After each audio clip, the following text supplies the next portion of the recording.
Parashat Kitetse. Cette paracha foisonne de mitzvot. Il y en a 74 en tout.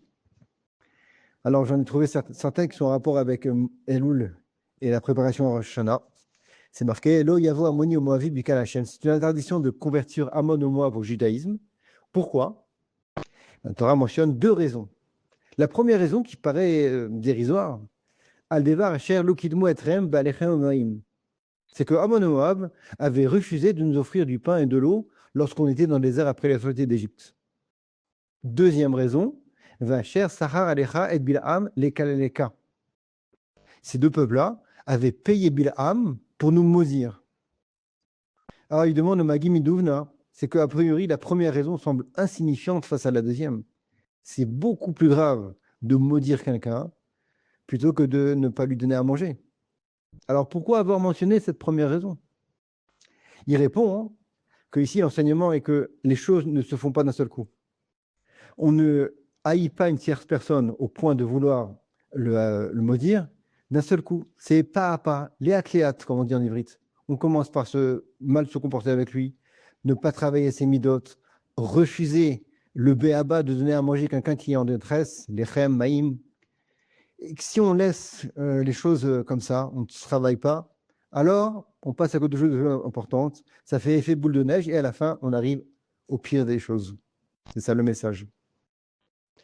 Cette même Nekuda-là, on la rencontre pour le Ben Sorer Amoré, l'enfant rebelle. La Torah a dit que c'est quelqu'un qui fait des bêtises. Donc c'est mieux de le faire partir de ce monde alors qu'il est Zakai, alors qu'il n'a pas de faute, plutôt que de le laisser partir dans les décors, on va dire, continuer à faire des méchés et avoir encore plus de chiyuv et de partir de ce monde en ayant plein de fautes. La Gemara a dit dans Sanhedrin, quelle est sa faute? Façon de parler, Gonev ve ochel basar ve shoteyein. Simplement, il vole pour pouvoir se nourrir, acheter de la viande et du vin. C'est tout. La Gemara demande comment pour ça on meurt, pour ça on tue une personne. La Gemara répond que Yarda, Torah, les Sob d'Ato, la Torah, elle va au fond des choses. Et elle dit qu'il commence comme ça, à la fin, il va faire des bêtises. Et bien, alors, même si Mehmet, la Gemara, a dit que Loaya ve l'Onivra, le cas de Ben Soremé n'a jamais existé, et ben en fait, l'enseignement, il est là. C'est pas pour nous dire qu'il faut le tuer, on n'est pas des. La Torah, c'est que Rachmanout, et miséricorde. Non, c'est pour nous enseigner que on commence par un mauvais comportement, on le laisse cultiver, on ne travaille pas ses traits de caractère, et ben à la fin, ça peut arriver à des choses les pires. Même problème dans une des dernières des mitzvot qui est marquée dans la paracha, à propos de Issour Mishkalot, et deux poids, deux mesures.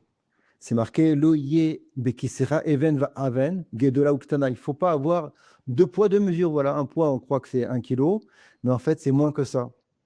Ça, c'est interdit. C'est interdit. Avec les écarts, c'est tellement grave que la Torah elle mentionne certains gens en disant Toavat Hashem, Kol Osel, c'est une Toava, une abomination. C'est super grave.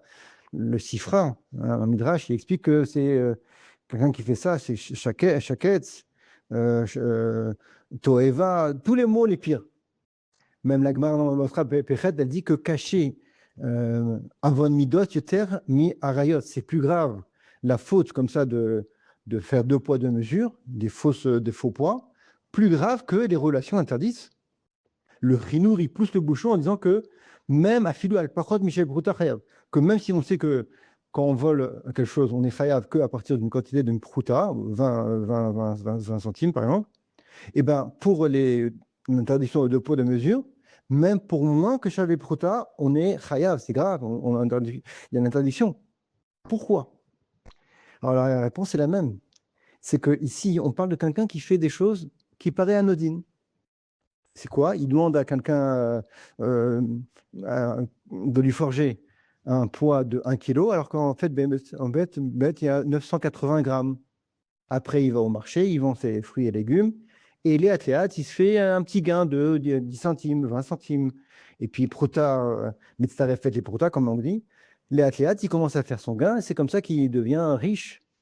Et bien ici, la Torah, pareil, Yarda et Besov Da'ato, elle dit, puisqu'on parle de quelqu'un qui a un tordid, comme on dit en Israël, il prépare son coup. il veut tromper les gens comme ça sans qu'ils s'en aperçoivent.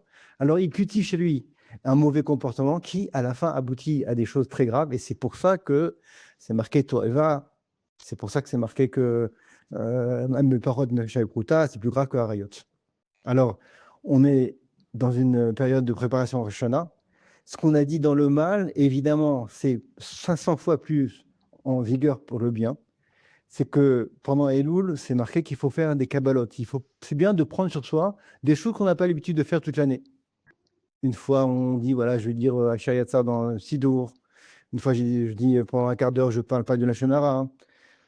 Une fois, j'ai dit, voilà, pendant 10 minutes, j'étudie un petit peu. Bon, chacun, d'après son calcul. Pourquoi on fait ces petits massim-là? Parce que les petits massim-là, c'est mashpia, comme le Frinouri dit que les actions extérieures qu'on fait, ça influe sur l'intérieur, ça influe sur notre neshama.